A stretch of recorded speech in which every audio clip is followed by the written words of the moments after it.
গুলি ব্যবহার করে থাকেন এবং আমাদের ধারণা এতে উনি খানিকটা গর্বিত বোধ করেন। সেই মুখ্যমন্ত্রী উনি যেখানে অধ্যাপনার কাজের সঙ্গে যুক্ত ছিলেন, যেখানে উনি চিকিৎসা করতেন সাধারণ মানুষের, সেই জায়গাতে এই ধরনের দুর্নীতির অভিযোগ এসছে, সেইখানে উনি নীরব, উনি চুপ করে রয়েছেন, কোনো কথা বলছেন না। উনি কার্যত গান্ধারীর ভূমিকা পালন করছেন, মনে হচ্ছে উনি চোখে কিছুই দেখতে পাচ্ছেন না। এই অবস্থায় এখনো আমাদের কাছে যা খবর, যে অধ্যাপিকার বিরুদ্ধে সরাসরি দুর্নীতির অভিযোগ উঠেছে, ওই অধ্যাপিকা বহাল তবিয়তে রয়েছেন। ওনার বিরুদ্ধে যে অভিযোগ, এই অভিযোগের তদন্ত কতটা হচ্ছে সেটাও স্পষ্ট নয়। এখনো ওনার অ্যাকাউন্ট সমস্ত কিছু লেনদেন হচ্ছে বলেই আমাদের কাছে খবর রয়েছে, আমরা সত্য মিথ্যা জানি না।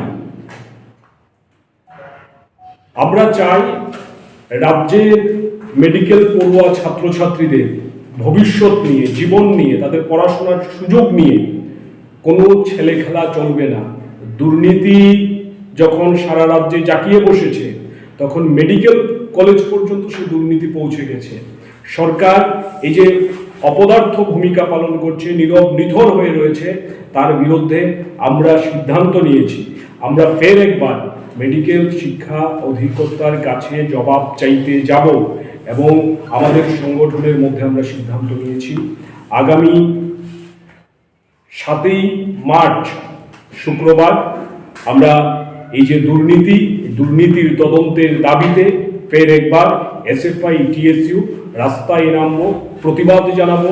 এই ধরনের দুর্নীতির যে চক্র মেডিকেল কলেজের অভ্যন্তরে গজিয়ে উঠেছে, সরকার কোনো ভূমিকা পালন না করে, এর বিরুদ্ধে ব্যবস্থা না নিয়ে শাক দিয়ে মাছ ঢাকার যে চেষ্টা করছেন, তার বিরুদ্ধে আমরা আন্দোলনে নামব, লড়াইয়ে যাব।